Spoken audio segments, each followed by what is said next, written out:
Yes.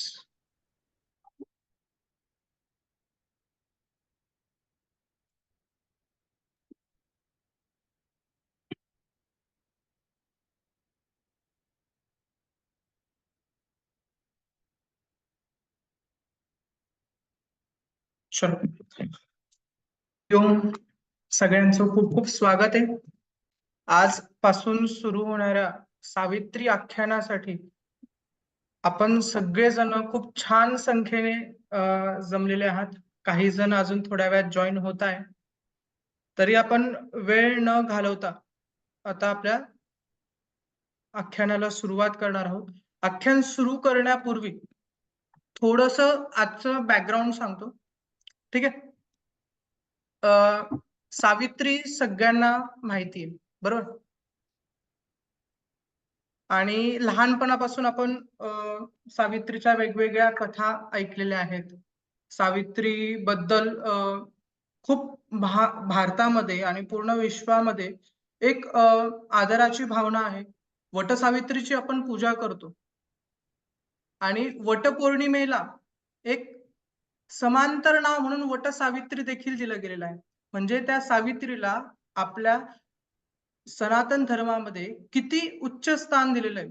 एखादी पौर्णिमा त्याला एखाद्या स्त्रीचं नाव देणं ही खूप मोठी गोष्ट आहे. आणि त्या सावित्रीवर जी महाभारताच्या काळामध्ये आपण त्याचे वेगवेगळे कथा ऐकलेल्या आहेत की त्याच्यामध्ये आपला पती हा मृत्यू पावल्यानंतर लग्नाच्या अगदी एका वर्षामध्ये आपल्या पतीचा मृत्यू झालेला आहे आणि त्याला वाचवण्यासाठी एक स्त्री यमापर्यंत पोहोचते आणि यमापर्यंत फक्त पोहोचत नाही तर ती यमाशी भांडण करते. ते पण वरच्या लेवलचं, म्हणजे आपण आध्यात्मिक लेवलचं ते भांडण असेल असं म्हणू शकतो. त्यांनी एवढा वादविवाद केला, त्याच्यामध्ये तर्क लावले. मृत्यू का बरं गरजेचा आहे किंवा मृत्यू का येतो, ह्यापासून ते पृथ्वीची उत्पत्ती होण्यासाठी प्रत्येक मानव वंशासाठी जन्म आणि मृत्यू हा का गरजेचा आहे याच्यावर अगदी छोटीशी कथा आपल्या महाभारतापासून आपण ऐकत आलेलो आहे. परंतु त्या कथेवर महायोगी अरविंदांनी 50 वर्ष आपण जी तपश्चर्या केलेली आहे त्या तपश्चर्याच्या कालावधीमध्ये त्यांनी 50 वर्षामध्ये हे मोठं काव्य तयार केलेलं आहे. त्याच्यामध्ये सुमारे 23,500 ओळी आहेत. महाभारत रामायण ह्याच्यानंतरचं भारतातलं सगळ्यात मोठं महाकाव्य म्हणून आपण सावित्रीला बघू शकतो. 23,500 ओळींचं.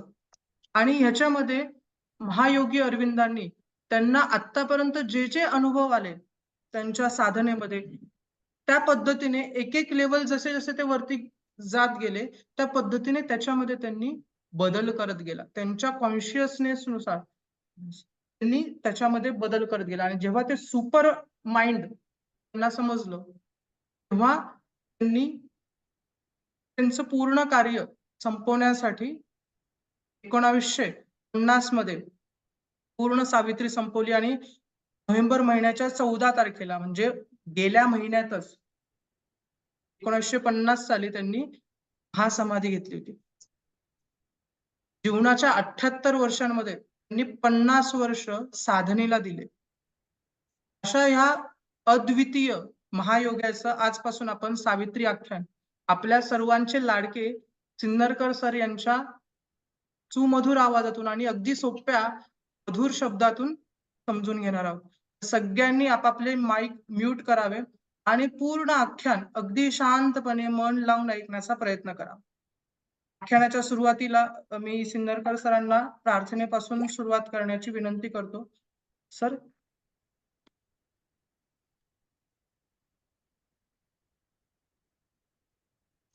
हरिओम. गुरुवंदना, ईशवंदना करूया आणि सुरुवात करू.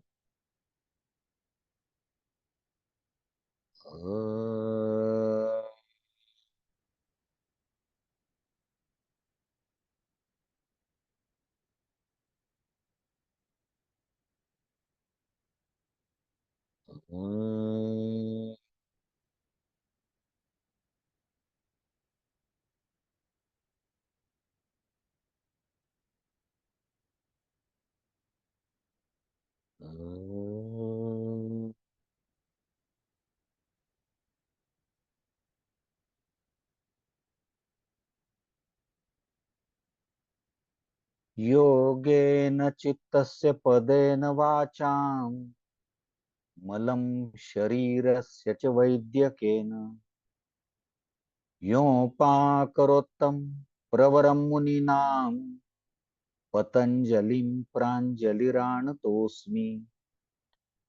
गुरुर्ब्रह्मा गुरुर्विष्णु गुरुर्देवो महेश्वरः गुरुः साक्षात् परब्रह्म तस्मै श्री गुरवे नमः।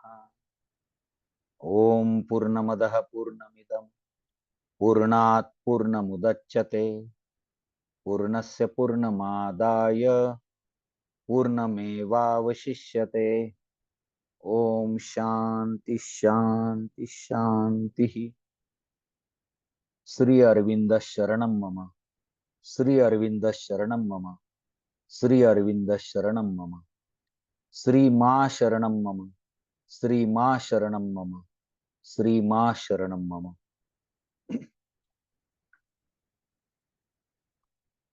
माझे आध्यात्मिक गुरु स्वाध्याय कार्याचे प्रणेते प्रातस्मरणीय परमपूजनीय पांडुरंग शास्त्रीजी, आयुर्वेदाचे गुरु राजीव भाई दीक्षित, योगाचे गुरु डॉक्टर विश्वासरावजी मंडलिक आणि आध्यात्मिक गुरु स्वामी समर्थ या सर्वांना कृतज्ञतेने वंदन करतो।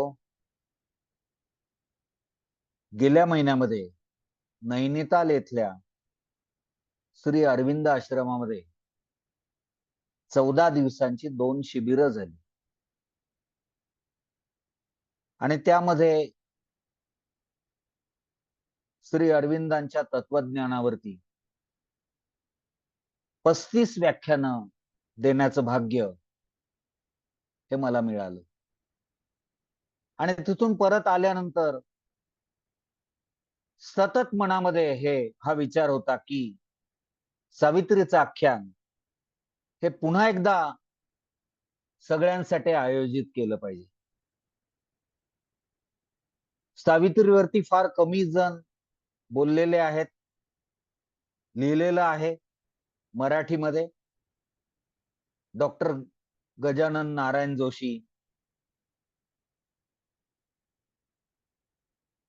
यांसारख्या लोकांनी, पुण्याचे स्वामी विद्यानंद यांनी जगावेगळं जीवन पुष्प असा एक अलौकिक ग्रंथ त्याच्यावरती लिहिला, पण तसं कमीच लिहिलं गेलं मराठीमध्ये।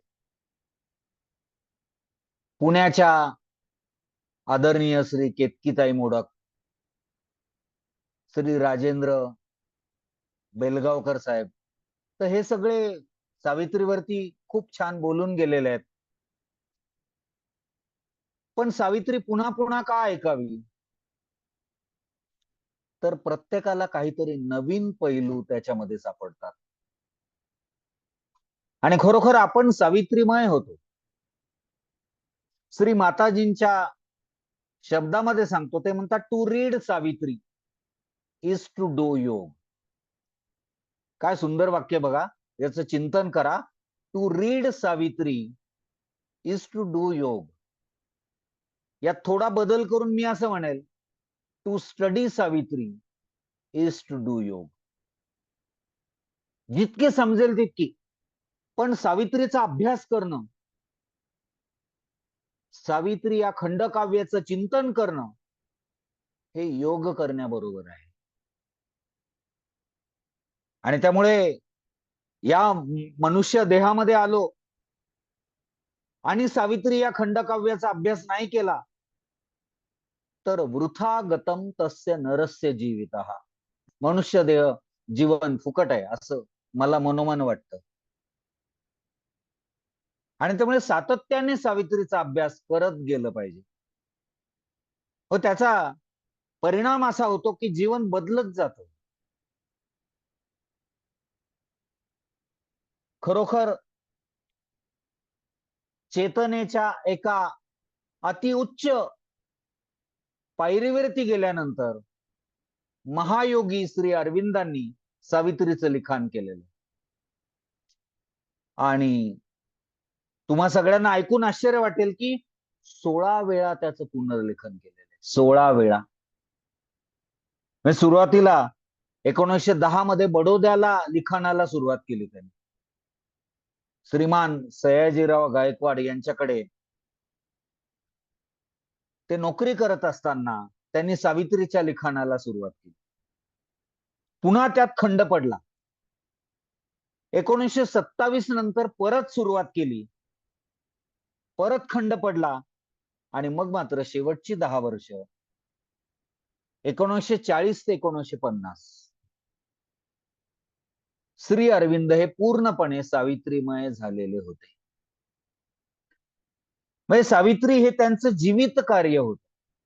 आणि त्यामुळे सप्टेंबर 1950 मध्ये त्यांनी सावित्रीचं लिखाण पूर्ण केलंय आणि डिसेंबर 1950 मध्ये त्यांनी देह ठेवला, महासमाधी घेतलेली अवघ्या 2 महिन्यात. तर इतकं हे सावित्रीचं आख्यान, सावित्रीचं खंडकाव्य अद्भुत आहे. त्याच्या प्रत्येक शब्दाला श्री अरविंदांच्या साधनेचा अलौकिक स्पर्श आहे. आणि तो स्पर्श आपल्याला जाणवल्याशिवाय राहत नाही. अभ्यास करणाऱ्याला, ऐकणाऱ्याला, प्रत्येकाला तो जाणवतो.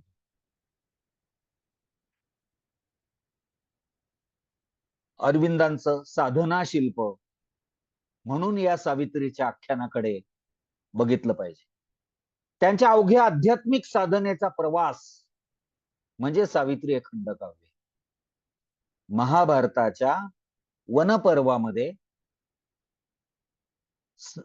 व्यासांनी 300 ओळींमध्ये सावित्रीचं आख्यान लिहिलेलं आहे, केवळ 300 ओळी.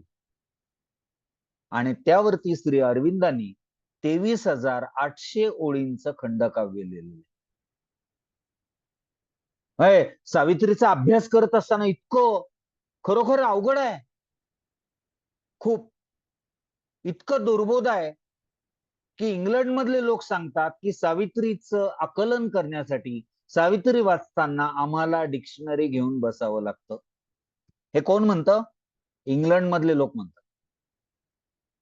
असे काही शब्द आहेत की ते आम्हाला माहितीच नाहीत म्हणतात. श्री अरविंदांना त्यांच्या शिष्यांनी, त्यांच्या अनुयायांनी एकदा विचारलंय होतं. म्हणजे सुरुवातीला पॉंडेचेरीला ते शिष्यांबरोबर बसत असत 1924 पर्यंत, 1910 ते 1924. तर त्या 15-16 वर्षामध्ये ते अनुयायांबरोबर बोलायचे, एकांतवासात गेलेले नव्हते. त्यावेळेला काही अनुयायांनी श्री अरविंदांना प्रश्न विचारला की सावित्री इतकी अवघड का? अर्थात तिचं नंतर पुनर्लेखन झालेलं आहे. तेव्हा श्री अरविंदांनी उत्तर दिलेलं होतं की चेतनेच्या जितक्या निम्न स्तरावर येऊन लिहिता येईल तेवढं लिहिण्याचा मी प्रयत्न केलेला आहे. नीट वाक्य ऐका. चेतनेच्या जितक्या निम्न स्तरावरती उतरून लिहिता येईल तेवढं मी लिहिण्याचा प्रयत्न केलेला आहे. यापेक्षा खाली उतरणं शक्य नाही. सावित्रीचा यथाशक्ती मी अभ्यास केला तेव्हा मला असं वाटतं की श्री अरविंदांनी मानवतेला घातलेलं हे एक संगमरवरी कोड आहे. हे कोड सोडवण्याचा प्रयत्न करणं हीच जीवनाची आध्यात्मिक साधन आहे. तेव्हा श्री अरविंदांसारख्या अलौकिक महापुरुषाने मानवतेला घातलेलं हे संगमरवरी कोड आहे. आणि त्यामुळे जीवनातलं आपलं ध्येय काय, तर हे कोड सोडवले पाहिजे, त्याचा एक एक पदर उलगडला पाहिजे. इंद्रियांवरती विलक्षण नियंत्रण असणारा एक महापुरुष सावित्रीवरती इतकं प्रचंड लिहितोय आणि सगळं आपला आध्यात्मिक प्रवास कथन करतोय, हेच किती विलक्षण आहे. प्रचंड इंद्रियांवरती कंट्रोल ही त्यांच्या आध्यात्मिक साधनेची सुरुवात होती. म्हणजे त्यांच्या त्या पॉंडिचेरीच्या खोलीमध्ये ते राहत असत त्यावेळेला एकदा असं त्यांच्या चरित्रकारांनी नंतर लिहून ठेवलेलं आहे की एकदा अरविंद पाय घसरून पडले आणि त्यांच्या पायाला मल्टिपल फ्रॅक्चर झाले. डॉक्टर सन्याल घोष यांनी त्यांना तपासलं आणि सांगितलं की तुमचा पाय फाडून ऑपरेट करावं लागेल, कारण की हे मल्टिपल फ्रॅक्चर आहे, गुंतागुंतीच. चालेल म्हणे, उद्या तयारी करा. मग दुसऱ्या दिवशी आले तर दोघं होते. अरविंदांच्या बिछाण्याजवळ आले तेव्हा श्री अरविंदांनी त्यांना विचारलं की हे कोण आहेत? हे भूल तज्ञ. कारण तुम्हाला भूल द्यावी लागेल, पाय कट करून ओपन करायचा आहे. श्री अरविंद म्हणाले त्याची आवश्यकता नाही, तुम्ही ऑपरेशनची तयारी करा, फक्त मला सांगा. त्याने तयारी केली आणि श्री अरविंदांजवळ येऊन डॉक्टर म्हणाले now we are going to start your operation. आणि अरविंदांनी योग सामर्थ्याने आपल्या पायामधली चैतन्य शक्ती वर खेचून घेतली. 2.5 तास ऑपरेशन चाललेलं होतं. पाय पूर्णपणे कट करून ओपन केलेला होता आणि अरविंद पुस्तक वाचत होते आणि मित्राशी गप्पा मारत होते. मग इंद्रियांवरती इतकं विलक्षण नियंत्रण मिळवलेला हा अलौकिक महापुरुष सावित्रीवरती लिहितो. म्हणजे किती अद्भुत असेल बघ. असे काही उदाहरण भारतीय संस्कृतीच्या इतिहासामध्ये आपल्याला मिळतात. शंकराचार्यांचं चरित्र मी एकदा वाचत होतो. केरळ मधल्या कालडी गावामध्ये जन्म झालेला हा मुलगा जन्मतः अत्यंत हुशार.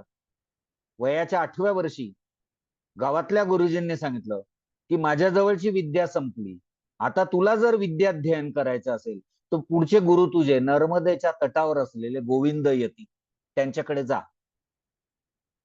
आणि आपल्याला सगळ्यांना माहिती तो मगरीने पाय धरला आणि मग आईकडनं परवानगी घेतली, मी ते परत सांगत नाही. आणि ते गेले नर्मदेच्या तटावर. गोविंद यती समाधीत होते आणि बाहेर हा बालक 8 वर्षाचा बसलेला. सगळे वेदपाठ 8व्या वर्षी सगळे वेदपाठ होते आणि 3 दिवसांनी समाधी उतरली आणि त्याने अंतर्ज्ञानाने जाणलं की बाहेर कोणीतरी एक तेजस्वी बालक आलेलं आहे. त्याला आत बोलवलं आणि त्याला विचारलं तू कोण आहेस? तेव्हा शंकराचार्यांनी उत्तर दिलं मनोबुद्धी अहंकार चित्तानि नाहम न च श्रोत्र जिह्वे न च घ्राण नेत्रे न च व्योम भूमिर्न तेजो न वायू चिदानंद रूप शिवोहम शिवोहम. आत्माष्टक 6 कडव्यांचं आत्माष्टक आहे. आणि विश्वामध्ये मी कोण या प्रश्नाला याहून चांगलं उत्तर कोणी दिलेलं नाही. त्यांच्या मुखातून ते आत्माष्टक बाहेर पडले. या मुलाच्या गोविंद येतेंना आश्चर्य वाटलं. त्यांनी जवळच्या पुरचुंडीमधून एक खडी साखरेचा खडा काढला आणि म्हणाले आ कर, तोंड उघड. आणि त्यांच्या जिभेवर खडी साखर ठेवली आणि म्हणाले जा, उद्या याच वेळेला परत, मग तुला शिष्य म्हणून स्वीकारायचे की नाही मी ठरवेल. गेले शंकराचे. हा मुलगा गेला. 24 तासांनी परत आला आणि गोविंद येतींच्या समोर उभा आहे. अंगावरती सरकनाचा शहारा येतो. गोविंद येते म्हणाले खडीसाखर कुठे? या मुलाने तोंड उघडलं. जिभेवरती खडीसाखरेचा खडा तसाच होता. म्हणजे इंद्रियांवरती केवढं नियंत्रण. लाळ सुद्धा सुटू दिले नाही त्यांनी. हे विलक्षण योग सामर्थ्य. असंच योग सामर्थ्य असणारे श्री अरविंद त्यांनी सावित्री हे खंडकाव्य लिहिलेलं आहे. महाभारताच्या वनपर्वामध्ये अशी कथा आहे की पांडव हे 12 वर्ष वनवासामध्ये होते. आपल्याला माहिती द्यूतामध्ये सगळं हरले आणि 12 वर्ष वनवास आणि 1 वर्ष अज्ञातवास हा त्यांच्या नशिबी आला. अत्यंत यातना दुःख सगळं त्यांनी सहन केलेले पांडवांनी. त्या वनपर्वामध्ये त्याचं वर्णन आहे.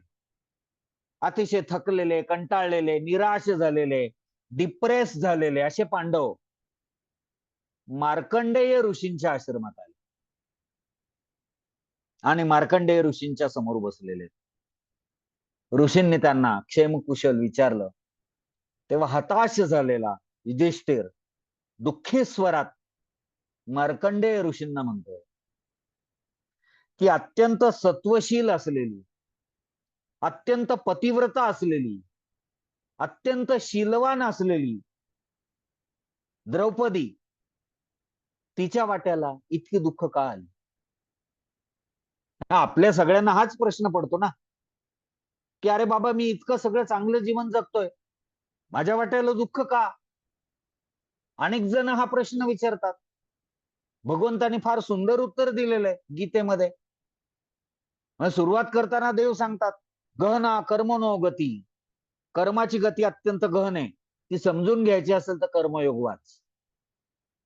6 अध्याय सांगितलेले कर्माची गती सांगणारे, आणि ती गहन आहे, तिचा अभ्यास केला पाहिजे. व तसं आपल्या वाट्याला हे दुःख का, हा प्रश्न जर आपल्याला येतो, तर अतिशय थकलेला, कंटाळलेला, डिप्रेस झालेला, निराश झालेला युधिष्ठिर मार्कंडेय ऋषींना प्रश्न विचारतोय की अत्यंत सत्यनिष्ठ असलेली, शीलवान असलेली, पतिव्रता असलेली अशी द्रौपदी, तिच्या वाट्याला इतकी अपरिमित दुःख का आली? इतकी दुःख वाट्याला आलेली द्रौपदीच्या, आपल्याला त्याची कल्पनाही करवत नाही. मग इतकी दुःख का वाटायला आली? त्यावेळेला त्याला उत्तर देताना मार्कंडेय ऋषी हे सावित्री आख्यान सांगतात. आणि असं 300 ओळींचं आख्यान हे महाभारताच्या वनपर्वामध्ये ग्रथित केलेलं. हे सगळं मृत्यूचं तत्वज्ञान सांगणारं पण व्याख्यान आहे, आख्यान आहे. मृत्यू म्हणजे काय? तर माझ्या गुरूंना आम्ही विचारलो खूप वर्षांपूर्वी, म्हणजे आता त्याला 30-35 वर्ष झाली असं. पूजनीय दादांना आम्ही विचारलं होतं की दादा, भगवद्गीतेमध्ये किती प्रकारचे योग आहेत? तर ते म्हणाले होते की 3 प्रकारचे. कोणते? ते म्हणाले पहिले 6 अध्याय कर्मयोग आहे, पुढचे 6 अध्याय भक्ती योग आहे, आणि शेवटचे 6 अध्याय ज्ञान योग आहे. पण आता ते कळणारं वय पण आमचं नव्हतं, 15-16 वर्षाचे. मग आम्ही विचारलं की दादा, हे ज्ञानयोग, कर्मयोग, भक्तियोग काय आहे? हे मी का सांगतोय? तर याचं कारण श्री अरविंदांनी याचा समन्वय केलेला आहे, आणि तो आपल्याला समजला तर सावित्री हे आख्यान समजणं खूप सोपं होईल. तेव्हा त्यांना आम्ही विचारलं की ज्ञानयोग काय, कर्मयोग काय, भक्तियोग काय? ते म्हणाले एक आई असते आणि तिला 3 मुलं असतात. एक छोटा पाळण्यातला 6 महिन्याचा, आणि दुसरे 2 मोठे, एक 5वीत आणि एक 10वीत, वेगवेगळ्या शाळेत.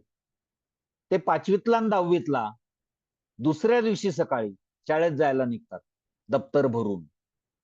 तेव्हा आई त्यांना सांगते की तुम्ही दुपारी जेव्हा शाळेतनं घरी याल, वेगवेगळ्या शाळेत, तुम्ही जेव्हा दुपारी शाळेतनं घरी याल तेव्हा मी घरी नसेल, तुमच्या या लहान भावाला मी झोपवून अमुक अमुक ताईंकडे मी जाऊन बसणार आहे, तेव्हा तुम्ही मला शोधत तिथे या. आई त्यांना आपला पत्ता सांगते. ते जातात शाळेत. दुपारी शाळा सुटते. तो जो 10वीतला मुलगा आहे ना, मोठा आहे, मॅच्युअर्ड आहे, समजदार आहे, त्याला आईने पत्ता सांगितलेला आहे, आणि तो पत्ता त्याच्या स्मरणात आहे, आणि त्यामुळे तो थेट आईकडे जातो. याला भगवद्गीतेत म्हटलेलं आहे ज्ञानयोग. आईचा पत्ता माहितीये, तो लक्षात पण आहे, थेट आईकडे गेला. आता दुसरा जो आहे 5वीचा, त्याला आईने पत्ता सांगितला पण तो विसरला, लहान विसरला, आणि मग तो विचारत जातो, आई आहे का, आई आहे का, आई आहे का, असा विचार. त्याला उशीर होतो पण तो जातो आईकडे. त्याला म्हणायचं कर्मयोग. जो थेट आईकडे गेला तो ज्ञानयोग, जो विचारत विचारत गेला तो कर्मयोग. आता तिसरा 6 महिन्याचा आहे, त्याला आईने पत्ता सांगितलेला नाही, कारण त्याला काही कळतच नाहीये. तो उठतो आणि तो रडायला लागतो. तो रडायला लागतो आणि आई धावत येते. हा भक्तियोग. या तिघांचा समन्वय पुढे पूर्ण योगामध्ये श्री अरविंदांनी मोठ्या खुबीने केलेला आहे. खूप सुंदर. तेव्हा ज्ञानयोग, कर्मयोग, भक्तियोग. भक्तियोगामध्ये रडणं आहे. शंकराचार्यांनी अनेक स्तोत्र लिहिले, त्यात एक उत्तम स्तोत्र आहे देव्यापराध क्षमापण स्तोत्र. माझं खूप आवडतं स्तोत्र आहे. त्याच्यात एक श्लोक आहे. शंकराचार्य म्हणतात, आपत सुमग्न स्मरणं त्वदीयं करोमि दुर्गे करुणार्णवेशी नैतच्छटत्वं मम भाव येथा क्षुधा तृषार्था जननी स्मरंती. आई, मी तुझ्याकडे आलेलो आहे, पण मला तू लबाड किंवा लुच्चा समजू नको. नाही तर तू म्हणशील की संकटात सापडला, तहान भूक लागली की हाय. इतर वेळेला याला माझी आठवण पण येत नाही, म्हणून तू मला शट म्हणजे लबाड. नाहीतर शटत्व मम भाव येथा, मला तू शट समजू नको. शेवटच्या वेळी ते म्हणतात, कारण मला माहितीये क्षुधा तृषार्था जननीं स्मरंती. तहान आणि भूक लागल्यावर आईची नाही तर कोणाची आठवण येणार. आणि हे जे वशिष्ठ विश्वामित्र ज्या मार्गाने गेलेत, ज्ञानयोग आणि कर्मयोगाच्या मार्गाने, मला नाही जमणार. माझ्यासाठी भक्तियोग खूप सोपा आहे. मग मी काय करणार? मला एकच माहिती आहे, आईला बोलवायचं असेल रडायचं, मी रडणार. शंकराचार्य म्हणतात, जगन्मातेच्या समोर बसून रडा, बस, बाकी काही करायची गरज नाही. तो म्हणजे भक्तियोग. पण हे रडणं वेगळं असलं पाहिजे. आज मनुष्याच्या जीवनामध्ये रडणं आहे, पण ते रडणं स्वार्थासाठी आहे. बंगल्यासाठी रडणं, नोकरीसाठी रडणं, गाडीसाठी रडणं, हे क्षुद्र रडणं आहे. हे नको. दिव्य रडणं असलं पाहिजे. दिव्य रडणं म्हणजे काय? दिव्य रडणं म्हणजे माझा जीवन विकास होत नाही म्हणून जगन्मातेला आळवणी करणं. तुकाराम महाराज म्हणतात, देह जाओ अथवा राहो पांडुरंगी दृढी भावो न मिळो खावया न वाढो संतान परिहा नारायण कृपा कर. काही झालं तरी आई तुम्हाला सोडू नकोस. हे दिव्य रडणं आहे. ते पण मागतात, हेची दान देगा देवा तुझा विसर न व्हावा, असं महाराज म्हणतात. हे रडणंच एक प्रकारचं, पण हे दिव्य रडणं आहे. तेव्हा असं दिव्य क्षुद्र रडणं नको. आता स्वार्थासाठी रडायचंच नाही. कमीत कमी श्री अरविंद म्हणतात ना, की आपल्याला आरोहण करायचंय, वरवर जायचंय, मनाच्या अधिकाधिक श्रेष्ठतम पातळ्यांवरती आपण गेलं पाहिजे. मग मनातनं क्षुद्र वासना काढून टाका. श्री अरविंद म्हणतात, आता मी जगन्मातेच्या समोर, विश्वंभराच्या समोर कधीही स्वार्थाची मागणी करणार नाही. हे श्री अरविंदांचं आरोहणच आहे. मनातले क्षुद्रत्वाचे पापुद्रे एक एक करून काढून टाकणे, हाच पूर्ण योग आहे. याला ते इंटिग्रल योगा किंवा सुप्रीम योग असं म्हणतात. तेव्हा मनामधल्या क्षुद्र वासनांचा त्याग. मिरच्या कोथिंबीरीवरनं किती दिवस भांडणार? मला हे पाहिजे ते पाहिजे, किती दिवस करणार? त्यामुळे हळूहळू या क्षुद्र वासनांचे पापुद्रे मनातनं काढून टाकणे, हेच आरोहण आहे. हे ट्रान्सफॉर्मेशन आहे. हे रूपांतर अधिकाधिक मनाला उन्नत करत जायचंय अतिमानसापर्यंत. आणि त्यामुळे ज्ञानयोग, भक्तियोग, कर्मयोग कुठलाही मार्ग वापरा. मृत्यूची व्याख्या, हे सावित्री आख्यान सगळं मृत्यूपासून तर सुरू होतं. तर त्याच्यामध्ये खरंच मृत्यू काय आहे?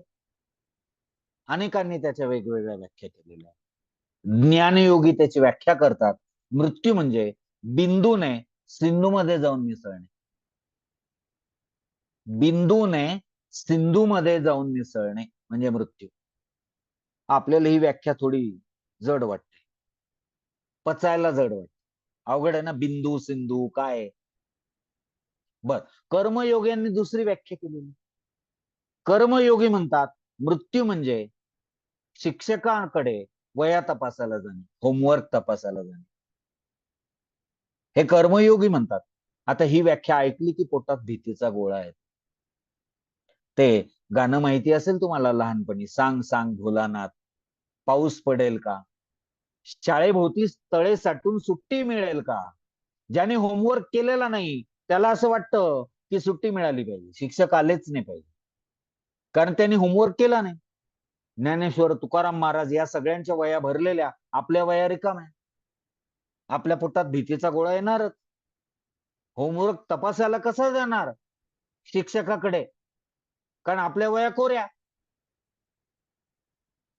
आणि म्हणून भक्त योग यांनी केलेली व्याख्या ही सगळ्यात सुलभ आहे आणि ती आपल्याला आवडते.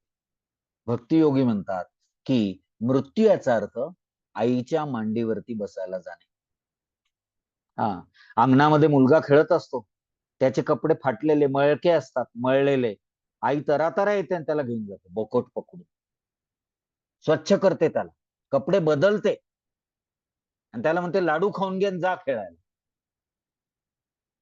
तेव्हा आईकडे कपडे बदलायला जाणं, माणूस या जीवनामध्ये जन्मामध्ये येतो तेव्हा कसा असतो बघा, किती सुंदर, जातो तेव्हा कसा असतो. तेव्हा आई त्याला कपडे बदलायला घेऊन जाते.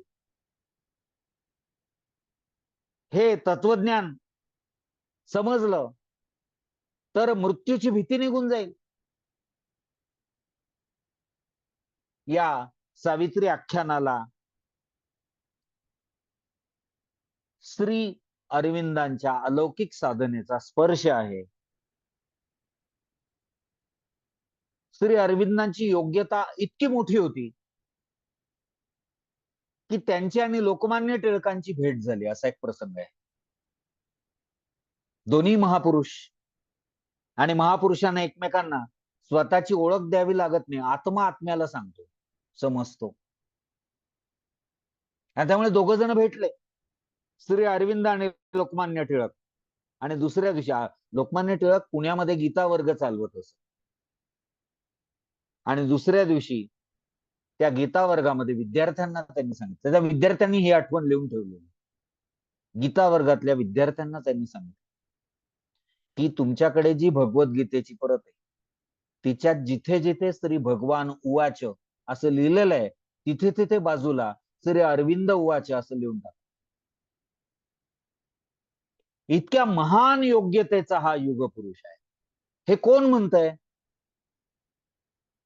हे लोकमान्य टिळक म्हणतात, बुद्धीचे महामेरू. की श्री भगवान उवाचे जिथे लिहिलंय तिथे बाजूला श्री अरविंद उवाचे लिहा.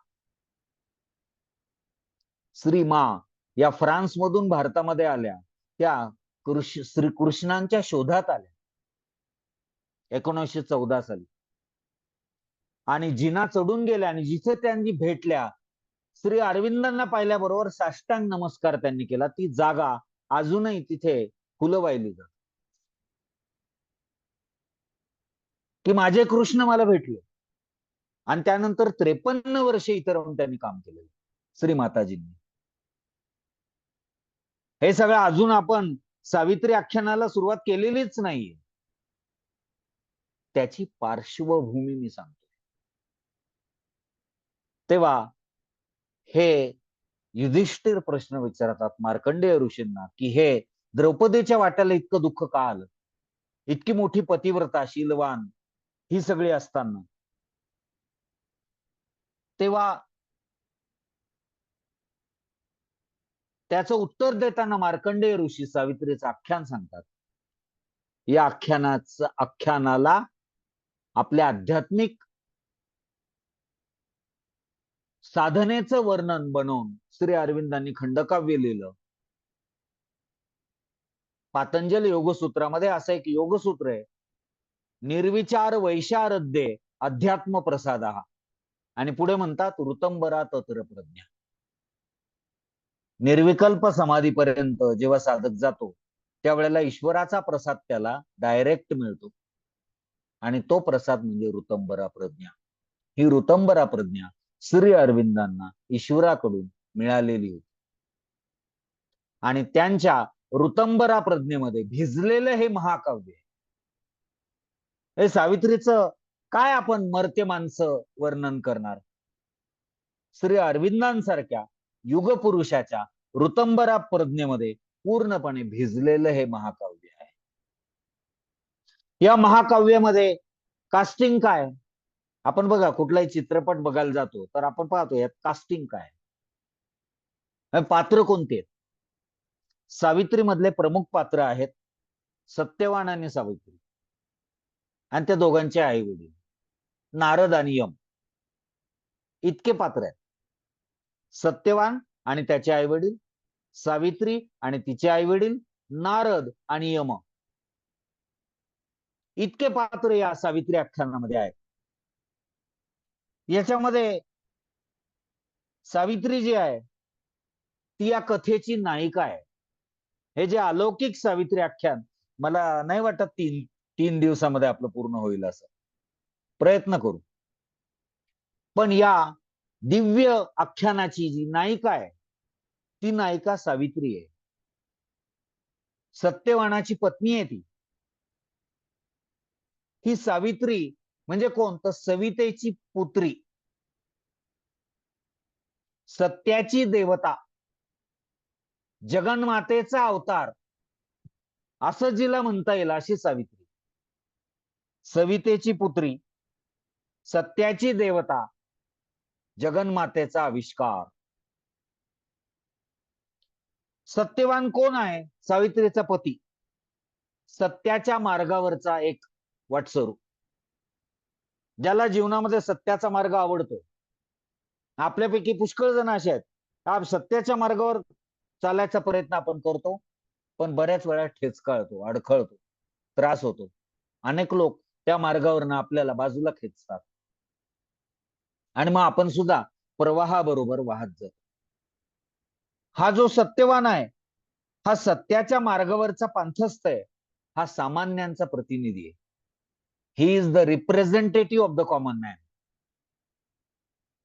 आपल्यासारख्या सामान्य मानवाचा प्रतिनिधी सत्यवान आहे. हा सत्यवान अज्ञानाच्या जंगलामध्ये हरवलेला आहे. अज्ञानाच्या जंगलामध्ये हरवलेला आहे तो. सावित्री ही जगन्मातेचा आविष्कार आहे, सत्याची देवता आहे. तिचा पिता अश्वपती. अश्वपती हे सावित्रीच्या पित्याचं नाव, आणि मालती हे तिच्या आईचं नाव. तेव्हा अश्वपती आणि मालती या दाम्पत्याच्या पोटी जगन्मातेने अवतार घेतला, ती म्हणजे सावित्री. अश्वपतीच्या साधनेची फलश्रुती आहे. श्री अरविंदांनी लिहिलेले की अश्वपतीची साधना ही पूर्णत्वाला गेली आणि त्याच्या साधनेच्या पूर्णत्वाला आलेलं फळ म्हणजे सावित्री हा जगन्मातेचा आविष्कार आहे. सत्यवानाला मृत्यूच्या दाढेतून सोडवून आणण्यासाठी, म्हणजेच अखिल मानवतेचं आरोहण करण्यासाठी, संपूर्ण पृथ्वीचं आरोहण करण्यासाठी आपण त्या वैदिक प्रार्थना आपल्याला माहिती आहे, त्या उपनिषदांमधला शांती मंत्र आहे, ओम असतो मा सद्गमय तमसो मा ज्योतिर्गमय मृत्योर्मा अमृतम गमय. काय हे असतो मा सत्गमय, असत्याकडून सत्याकडे आरोहण, तमसो मा ज्योतिर्गमय, अंधाराकडून प्रकाशाकडे वाटचाल प्रवास, आणि मर्त्यत्वाकडून अमरत्वाकडे आरोहण. हे मानवी चेतनेचं आरोहण श्री अरविंदांना मांडायचं. पुढचं सावित्री आख्यान इतकं सुंदर आहे, पापणी मिटावीशी सुद्धा आपल्याला वाटणार नाही. मानवतेच्या, संपूर्ण अखिल मानवतेच्या चेतनेचं आरोहण झालं पाहिजे, पृथ्वीचं आरोहण झालं पाहिजे, अतिमानसात रूपांतर झालं पाहिजे. आणि हे सावित्री आख्यानाच्या माध्यमातून श्री अरविंदांनी अतिशय म्हणजे त्याला शब्दात वर्णनच नाही असं मांडलेलं आहे. अज्ञानातून ज्ञानाकडे, अंधारातून प्रकाशाकडे आणि मर्त्यत्वाकडून अमरत्वाकडे प्रवास, आध्यात्मिक प्रवास म्हणजे सावित्री आख्यान. मानव जातीला, संपूर्ण मानव जातीला, पृथ्वीला आरोहणाचा मार्ग सावित्री आख्यानाच्या माध्यमातून, आरोहणाची साधना सावित्री आख्यानाच्या माध्यमातून श्री अरविंदांनी दर्शवलेली आहे. नवे बोट धरून दाखवलेली. एक गिर्यारोहक असतो. एक उदाहरण देतो मी तुम्हाला की त्यांच्या चरित्रामध्ये लिहिलेलं आहे. बंगालमधल्या अनेक लोकांनी, समकालीन लोकांनी श्री अरविंदांची चरित्र लिहिली. त्यामध्ये एका चरित्रकाराने फार सुंदर लिहिलेलं. तो म्हणतो की एक खूप उंच असं शिखर आहे आणि त्याच्या ट्रेकिंगच्या टीम्स चाललेल्या, गिर्यारोहकांच्या. त्याचा जो लीडर आहे, तो लीडर निष्णात आहे, खूप अवघड आहे प्रवास. त्या शिखराला पादाक्रांत करणं अत्यंत अवघड आहे. सगळे अडखळत आहेत, पण तो जो नेता आहे त्यांचा लीडर, तो मात्र वर जाऊन पोहोचतो टॉपला. आणि तिथून अनिमिष नेत्रांनी ते सगळं दृश्य तो पाहतो. अत्यंत सुंदर. आणि तो मनाशी असं ठरवतो की बस जीवनाची इतिश्री, आता इथून हलायचंच नाही. बाकीचे लोक जाऊ द्या, अडकलेत ते मागे, ते काही येऊ शकत नाहीये, ते अजून दरीतच आहे, अंधारात आहे. इथे मात्र ज्ञानाच्या सूर्याचा उदय झालेला आहे आणि तिथे तो गिर्यारोहकांच्या टीमचा नायक जाऊन पोहोचलाय. तो म्हणतोय की आता इथून मला पुढे मागे जायचं नाही, मी इथे आनंद घेणार. हा झाला एक टीम लीडर. आता दुसरी एक टीम आहे, त्याचा लीडर जो आहे, अवघड प्रवास आहे, त्या गिरी शिखराला पादाक्रांत करणं अत्यंत अवघड आहे, पण तो जाऊन पोहोचतो वरती. टीम मागेच आहे, अजून अडखळलेली आहे. तो अनिमिष नेत्रांनी सगळं दृश्य पाहतो, सूर्योदय पाहतो, ज्ञानाचा सूर्य प्रकट झालेला. हे सगळं पाहिल्यानंतर त्याचं आतडं तुटतंय. त्याला असं वाटतं हा आनंद, हे अलौकिकत्व माझ्या टीम मधल्या प्रत्येक माणसाला मिळालं आणि म्हणून मी यांच्यासाठी परत जाईल. आणि तो परत जातो, परत येतो आणि सगळ्या टीमला घेऊन जाण्यासाठी तो परत येतो. मला सांगा, तुम्ही चिंतन करा, आपल्याला कोणता टीम लीडर आवडेल? हे सगळेजण उत्तर देतील दुसरा, जो सगळ्या टीमसाठी परत आलेला. आणि त्यामुळे श्री अरविंद हे अतिमानसापर्यंत गेलेत. तिथे वास्तविक त्यांना काही आता गरज नाहीये कशाची, तेच ईश्वर झालेले. तुकाराम महाराज म्हणतात, विठू पहावयासी गेलो, विठू होऊन या ठेलो. काय अवस्था आहे बघा, विठू पहावयासी गेलो, विठू होऊन या ठेलो. तेवढी मोठी आध्यात्मिक साधना असेल. ही साधना करताना गंध लावा, भस्म लावा किंवा लावू नका, हे सगळं काय नाही, बाहेरचं डेकोरेशन आहे, करा किंवा नका करू. श्री अरविंदांनी मात्र त्यांच्या साधनेमध्ये असं काही वर्णन केलेलं नाही. तुम्ही कुठल्याही मार्गाने जा, त्याचा उपयोग माहिती असेल तर करा, नसेल तर नका करू. तुकाराम महाराजांनी त्यांच्या गाथेत फार सुंदर लिहिलेले. आपल्याला प्रश्न पडतो, गंध लावावा की न लावावा, भस्म लावावे की न लावावं, रुद्राक्षाच्या माळा घालाव्या की न घालाव्या. समजल्या तर जरूर कराव्यात, न समजता करू नये. तुकाराम महाराज म्हणतात, माणूस कसा पाहिजे? आध्यात्मिक साधना करणारा. श्री अरविंदांना कसा अपेक्षित आहे माणूस? अंतरीचा निर्मळ, वाचेचा रसाळ, त्याच्या गळामाळ असून. काय सुंदर उत्तर दिलेलं आहे महाराजांनी. अंतरीचा निर्मळ, वाचेचा रसाळ, त्याच्या गळामाळ असो नसो. असले काय किंवा नसले काय, श्री अरविंदांनी कुठले क्रायटेरिया लावलेले नाही. पूर्ण योगाची साधना करताना कुठल्याही रस्त्याने आपण जाऊ शकतो. आरोहणाचं ध्येय मात्र समोर असलं पाहिजे. आणि हे सावित्रीच्या माध्यमातून त्यांनी सांगितलेलं. हा जो अश्वपती आहे, सावित्रीचा पिता, हा त्याच्या अलौकिक अशा साधनेची फलश्रुती म्हणजे सावित्रीचा जन्म आहे. हा अश्वपती कोण आहे? हा तपस्व्यांचा तपस्वी आहे, योगियांचा योगी, अलौकिक प्रचंड योग साधना केलेला. अश्व हे सामर्थ्याचं प्रतीक आहे आणि त्यामुळे अश्वपती म्हणजे it's a symbol of strength. जीवनामध्ये जोम, उत्साह, बल, सामर्थ्य हे सगळं त्या अश्वपतीमध्ये साधनेमुळे ठासून भरलेलं आहे आणि त्याचा रिप्रेझेंटेटिव्ह तो आहे. त्याला स्वतःची मुक्ती नकोय. वास्तविक एवढं सगळं मिळालं, सामर्थ्य, जोम, उत्साह, प्रेम, बल, एवढं सगळं मिळालं की बस त्याला मुक्ती मिळेल. पण त्याला फक्त स्वतःची मुक्ती नकोय, त्याला प्रजेची उत्क्रांती पाहिजे. आता इथे श्री अरविंद अश्वपतीच्या भूमिकेत येतात. मला तर नेहमी सावित्री वाचताना असं वाटतं की वेगवेगळ्या भूमिकेमध्ये श्री अरविंद गेलेले. आता सुरुवातीला अश्वपतीच्या भूमिकेमध्ये श्री अरविंद आहे, साधना करतायत, तपस्व्यांचा तपस्वी, योगियांचा योगी, सगळं सामर्थ्य, सगळं तेज, सगळं तप त्यांना प्राप्त झालेलं आहे. पण त्यांना केवळ स्वतःची मुक्ती नकोय,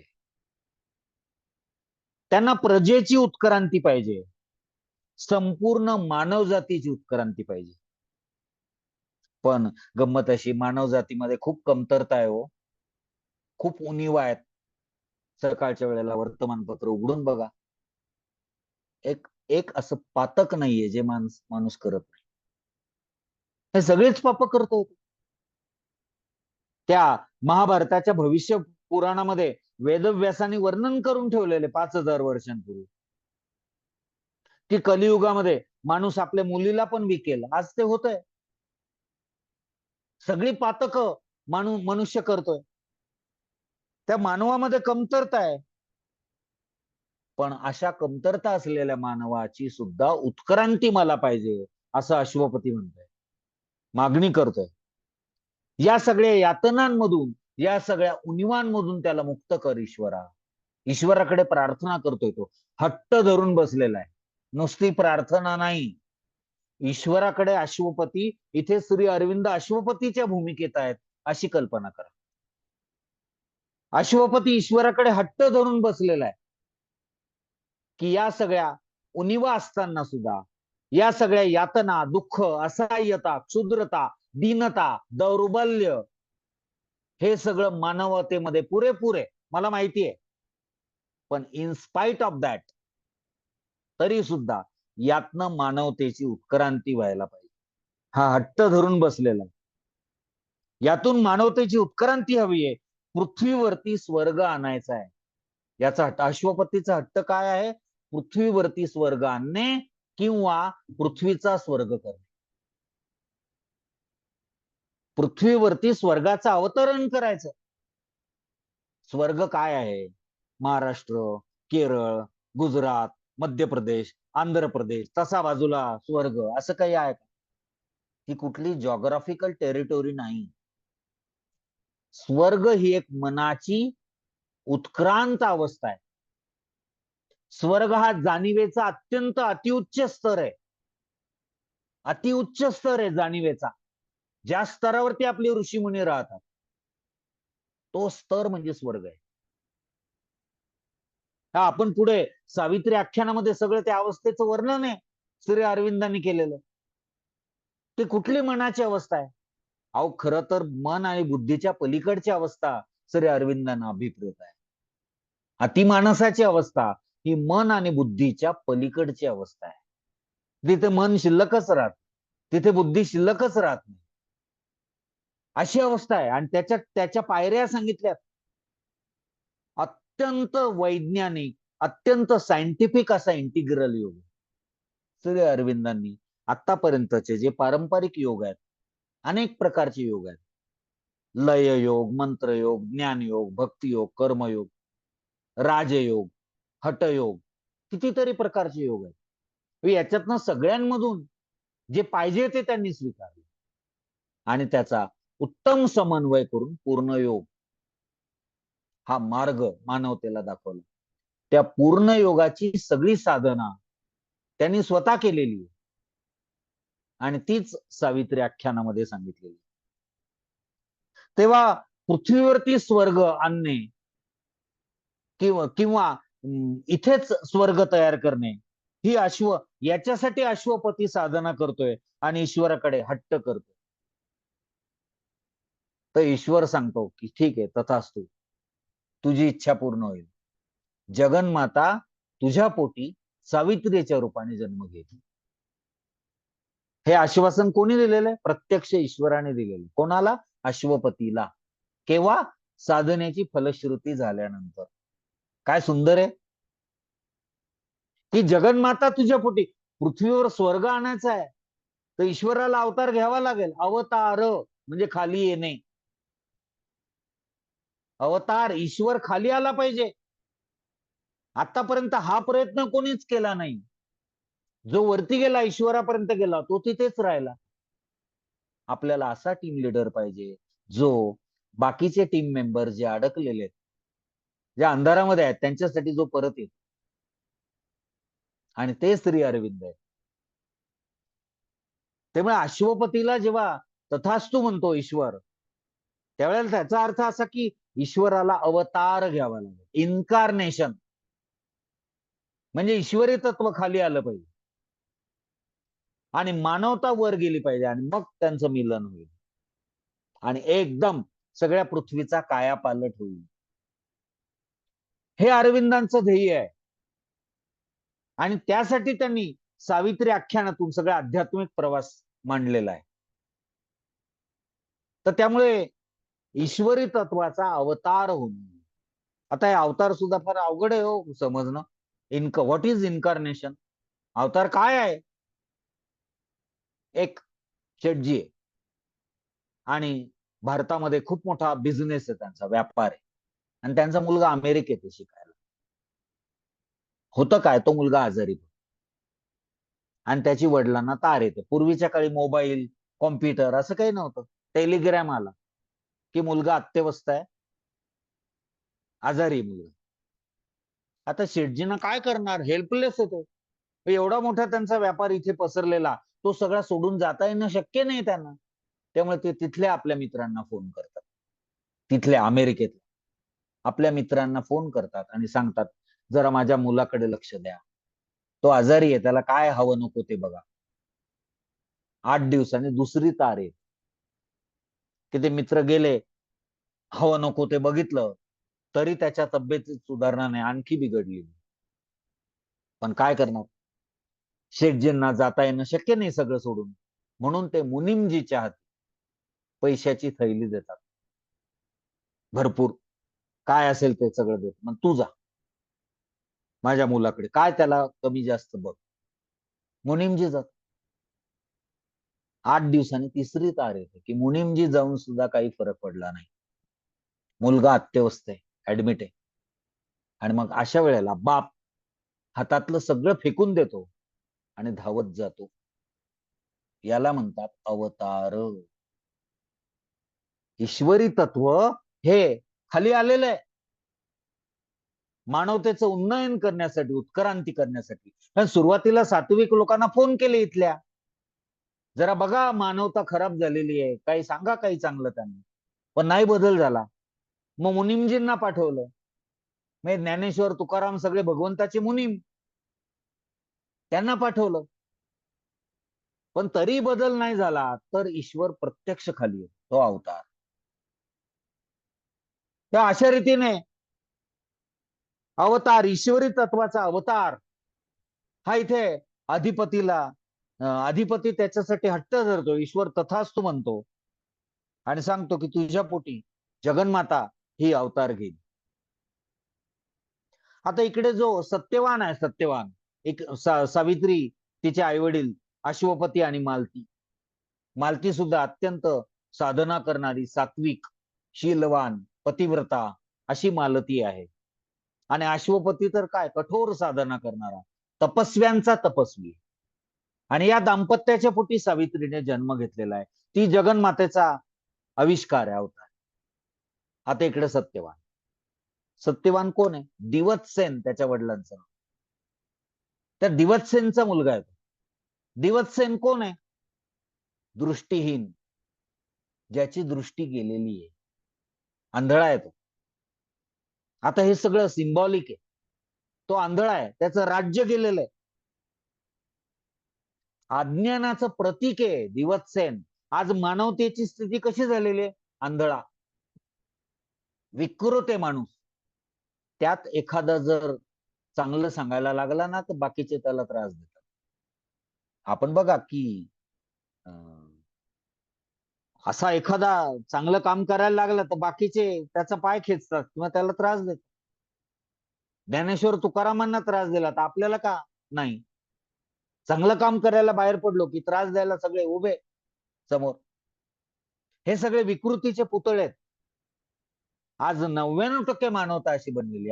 1% म्हणून तर आज तुम्ही सगळे हातातली महत्वाची कामं सोडून आले. मग बाकीच्या लोकांना आपण बघा की त्यांना पिक्चर पाहायला 3 तास आहेत, पण सावित्री समजून घ्यायला वेळ नाही. असो, पण आपण सगळे आलात, त्यामुळे तुमचं कौतुक आहे सगळ्यांचं. आपण निदान प्रयत्न तर करूया सावित्री समजून घेण्याचा. तेव्हा मानवता विकृत झालेली आहे खूप मोठ्या प्रमाणावर. एक मांजर असते, मांजर. ती मांजर असते आंधळी, दृष्टीहीन. तिला पहिलं पिल्लू होतं ते पण दृष्टीहीन, दुसरं होतं ते पण आंधळ, तिसरं होतं ते पण जन्मांध, चौथं होतं ते पण जन्मांध, आणि मग 5वं पिल्लू मात्र डोळस होतं. ती मांजर आंधळी, तिचे 4ही पिल्लं आंधळे, 5वं पिल्लू मात्र त्याला डोळे असतात. आणि एक दिवस ते सगळ्यांना सांगतं की काय सुंदर आहे हा निसर्ग, हिरवा हिरवा गार, इथे झाडं आहेत, इथे ही नदी झुळझुळ वाहते, मला इतकं छान छान दिसतंय. मांजर आणि ते पिल्ल दृष्टीहीन आहेत. ते विचार करतात, हा हे काय सांगते, आम्हाला तर काहीच नाही आतापर्यंत दिसलं. नदी नाही दिसली, झाडं नाही दिसले, सूर्य नाही दिसला, हे काहीतरी वेगळंच सांगते. नक्की हिच्यात काहीतरी दोष. चला आपण हिचे डोळे फोडूया. आणि म्हणून ती मांजर आणि ते 4 पिल्ल त्या डोळस पिल्लाचे डोळे फोडतात. तसं आज समाजात चालू आहे मित्रांनो. विकृती इतक्या थराला गेलेली की चांगलं करणारा जो आहे त्याला त्रास दिला जातो. याचा याचा प्रतिनिधी दिवत्सेन. तो स्वतः अज्ञानामध्ये हरवलेला आहे. अज्ञानाचं प्रतीक असलेला, symbol of darkness. He is the symbol of darkness. अज्ञानाचं प्रतीक आहे, इग्नोरन्स. दिवत्सेन is the symbol of darkness. He is the symbol of ignorance. स्वतःच्या राज्यातून त्याला निष्कासित केलेलं, काढून टाकलेलं, हकलून दिलेलं. आज काय झालंय? आपलं तीच स्थिती आहे. आपलं स्वतःचं राज्य काय? पतंजली म्हणतात तदा द्रष्टुः स्वरूपे अवस्थानम. Samadhi is my birthright and I shall have it. आपण सगळे समाधी अवस्थेत असायला पाहिजे. ही नैसर्गिक अवस्था आहे, but we are far from samadhi. We are meshed with all the kleshas. अत्यंत विकृत वाईट अवस्था मानवतेची झालेली. वासनेनी बरबटलेली मानवता. त्याच्या तोंडाला दीनतेची, क्षुद्रतेची लाळ येते. स्वामी विवेकानंदांनी जेव्हा भारत परिक्रमा केली, काश्मीर पासून कन्याकुमारी पर्यंत चालत गेले आणि कन्याकुमारीला गेले, अत्यंत विषण्ण झालेले. मानवतेची दुःख, असहाय्यता, क्षुद्रता, दीनता सगळी त्यांनी पाहिली होती जवळून. आणि आता काय करायचं नाही, बेचैन झाले, अत्यंत अस्वस्थ झाले. हे महापुरुषांची अस्वस्थता कशी असते? पाण्यातून बाहेर काढलेल्या माशासारखी. वैभवाच्या शिखरावरती आरूढ असलेली माझी भारतीय संस्कृती, तिचा वारसदार इतका दुबळा का झाला? हा प्रश्न स्वामीजींना पडला. धोत्राला काचा मारून ते पोहोच गेले त्या दगडापर्यंत, एक समुद्रात बेट वरती आलेलं होतं, आज ज्याच्यावर विवेकानंद स्मारक आहे, तिथे. आणि असं म्हणतात 3 दिवस तिथे अन्न पाण्याशिवाय ते रडत होते. स्वामीजी रडत होते 3 दिवस. की अत्यंत संपूर्ण जगाला दीपस्तंभासारखं मार्गदर्शन करू शकेल अशी अत्यंत श्रीमंत आणि समृद्ध असलेली ऋषीमुनींची ही भारतीय संस्कृती, तिचा वारसदार मात्र लोळागोळा झालेला, क्षुद्र झालेला. का? हाच प्रश्न श्री अरविंदांना पडलेला. आणि सावित्री आख्यानातून त्याने खूप सुंदर उत्तर त्याचं दिलेलं आहे. 9:05 झालेले आहेत. 8:05 आपण सुरुवात केली होती. तेव्हा 1 तास झालाय. उद्या जमलं तर आणखी 10-15 मिनिटं जास्त घेऊया. तुम्ही सगळे एवढ्या मोठ्या संख्येने आलात त्याबद्दल तुमचं सगळ्यांचं कौतुक.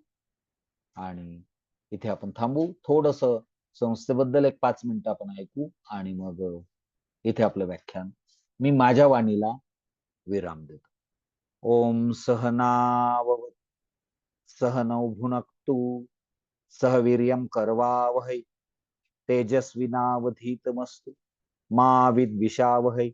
ओम शांती शांती शांती. उद्या याच वेळेला 8 वाजता. तुषार सर.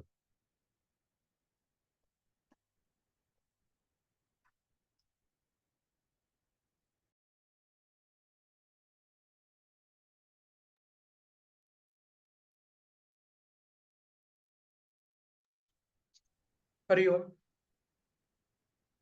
सगळ्यांना नमस्कार. 1 तास कसा गेला आपल्याला समजलं देखील नसेल. असा अगदी आत्ताच सुरू झालेलं व्याख्यान आणि लगेच कसं काय संपलं असं आपल्याला सगळ्यांना वाटतंय. कारण की सिन्नरकर सरांची जी वाणी आहे एवढी रसाळ होती की 1 तासामध्ये आपण अगदी सुरुवातीपासून आत्ता शेवटपर्यंत पूर्णपणे मंत्रमुग्ध झालेलो होतो. आता सरांनी एक शेवटचं जबाबदारी दिलेली की थोडीशी संस्थेबद्दल आपल्याला माहिती सांगायची. आता संस्थेबद्दल माहिती आपल्यापैकी माझ्या मते 99% जणांना आहे. तरी पण थोडीशी एक आपल्या संस्थेची ओळख करून देतो. आपली संस्था गेल्या 10 वर्षांपासून योग क्षेत्रामध्ये काम करतीये. प्राध्यापक राज सिन्नरकर सर, प्राध्यापक तुषार विस्पुते आणि प्राध्यापक पंकज पटेल सर या तिघांनी मिळून 2013 साली आपल्या महर्षी पतंजली योग संस्कार निकेतन या संस्थेची मुहूर्तमेढ रोवलेली आहे. आता जसं सरांनी व्याख्यान देताना एक गोष्ट सांगितली होती, की समाजामध्ये भरपूर काही गोष्टी अशा असतात, की काही लोकं चांगलं करायला जातात, परंतु त्यांचे पाय ओढणारे भरपूर लोकं असतात. परंतु ती चांगली गोष्ट काय असते, की जसं आपल्या संस्थेची सुरुवात होण्याचं कारण, की योग हा जो विषय आहे आणि त्याच्यातला खास करून तत्वज्ञान हा विषय, की जो सगळ्यांपर्यंत अगदी सोप्या भाषेत आणि सगळ्यांना समजेल, तो आचरणात आणता येईल अशा पद्धतीने सांगितलं जाणं. आत्तापर्यंत तत्वज्ञान हे फक्त बौद्धिक स्तरावर होतं. परंतु जेव्हापासून आपल्या संस्थे थ्रू तत्वज्ञान शिकवायला सुरुवात झालेली आहे, योग शिकवायला सुरुवात झाली आहे, तेव्हापासून अगदी घरातले लहान मुलं, घरात काम करणारे आपले अ, जे काही लोकं येतात ते, आपण स्वतः, आपल्या घरातले आई-वडील, अ, नातेवाईक ह्यांच्यामध्ये देखील योग रुजायला सुरुवात झालेली आहे. अगदी सोप्या भाषेत, अगदी शांतपणे आणि तेवढंच मनोरंजकपणे आपल्याला योग हा समजून घेता येतो आणि तो समजल्यामुळे आचरणात आणायला अगदी सोपा जातो. नाहीतर आत्तापर्यंत काय व्हायचं, की एखादा विषय आपण परीक्षेपुरता शिकला. परीक्षा झाली, की तो विसरून जायचो. परंतु सरांमुळे अगदी 2-2, 3-3 वर्ष आपल्याला एम-ए योगशास्त्र झालं असेल किंवा डिप्लोमा झाला असेल, तरीही ते विषय आपल्याला आजही आठवतात. कारण की ते एवढ्या सोप्या भाषेत, गोष्टीमय स्वरूपात आणि सगळ्यांना समजेल असे सांगितले गेल्यामुळे आपण ते कधीच विसरू शकणार नाही. बरोबर? तर आता आपल्या संस्थे थ्रू BA योगशास्त्र, MA योगशास्त्र, डिप्लोमा इन योग ॲप्लिकेशन अशा वेगवेगळ्या योग शैक्षणिक योग वर्गांचे आपण अभ्यास वर्ग घेत असतो. आणि त्याचबरोबर त्याला प्रॅक्टिकलची जोड म्हणून दैनंदिन योग वर्ग, महिलांसाठी योग, गर्भवतींसाठी दिव्य गर्भसंस्कार वर्ग आणि आरोग्य साधकांसाठी ज्यांना वेगवेगळ्या व्याधी आहेत, यांना उपचारात्मक योग वर्ग आपण घेत असतो. आपलं नाशिकमधलं सेंटर आता इंदिरानगर येथे खूप छान प्रकारे चालू आहे. तिथे नवीन-नवीन वेगवेगळे आता लोकं जोडले गेले आहेत. त्याच्याचपैकी एक मी, चैतन्य कुलकर्णी. आमच्याबरोबर अजून एक डॉक्टर आहेत, डॉक्टर सचिन पाटील म्हणून. अशा होमिओपॅथी, आयुर्वेद, सायकॉलॉजी, योग तज्ञ, योग उपचारक अशा वेगवेगळ्या प्रकारचे लोकं जोडले जात आहेत. आणि आजचं व्याख्यान घेण्याचं अजून एक कारण, की असेच अजून वेगवेगळ्या स्ट्रीम मधले लोकं, की ज्यांना समाजासाठी खूप छान करण्याची ओढ आहे. पण एक टीमवर्क मिळत नाहीये. त्यामुळे ते अजून अडून बसलेले आहेत. अशा सगळ्यांसाठी आपण हे 3 दिवसांचं व्याख्यान ठेवलंय, की ज्याच्यामध्ये सावित्री तर लोकांना कळेलच, परंतु एक नवीन टीम बिल्ड होण्यासाठी, लोकांना एकत्र येण्यासाठी, सात्विक लोकं एकत्र येऊन जग वेगळ्या प्रकारे निर्माण करण्यासाठी मदत होईल. अशासाठी आपण हे व्याख्यान आयोजित केलेलं आहे. आता उद्या आपण ठीक 8 वाजता सिन्नरकर सरांच्या व्याख्यानाला सुरुवात करणार आहोत. ठीक आहे. आज ज्यांना जमलेलं नाहीये, त्यांना तुम्ही सांगा, की उद्या छानपैकी व्याख्यानाला या आणि ज्यांना आजचं देखील लेक्चर ऐकायचं असेल, ते YouTube लिंक सगळ्यांना पाठवलेली आहे. ज्यांना जमलं नाही त्यांना उद्या ऐकायला लावा. म्हणजे त्यांना संध्याकाळी यायला सोपं पडेल. लिंक लागेल त्यांना. ठीक आहे? चलो आपण थांबूया. हरी ओम.